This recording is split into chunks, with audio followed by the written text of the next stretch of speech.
Okay, briefly, just to finish, talking about your experiences with managers. Yeah.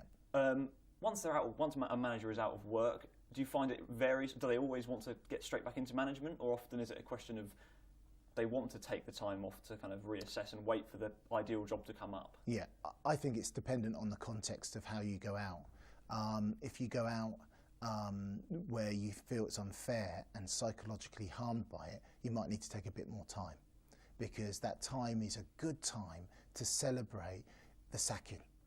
And that's a really counterintuitive thought. But if you celebrate your sacking, you can dig deeper on finding better ways of working. So next time round, you do a better job. So it depends. I think Tony Pulis, for example, he chose to exit. So actually, he's taken the time, probably going to wait for another opportunity because of the way he worked and his vision and his philosophy and how he's been successful at what he's done.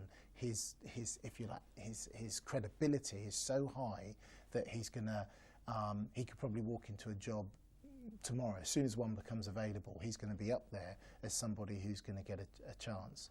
So I think it depends where you are in context to what's happened to you as a manager, and you need to think about your personal brand and work out when's best to slip back in. Do I need to take time out? What sort of opportunity? The other thing is, it's picking your opportunities. So I'd speak to a lot of managers that have opportunities that refuse them. Really? And that's an interesting one, because increasingly you've got to choose the right club for you. You know, you need the work, obviously, but you also, more important than work, you've got to choose something that gives you the greatest longevity in the game.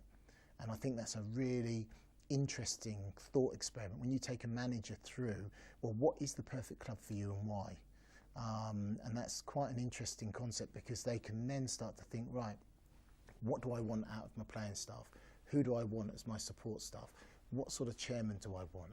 Or importantly, what sort of chairman don't I want?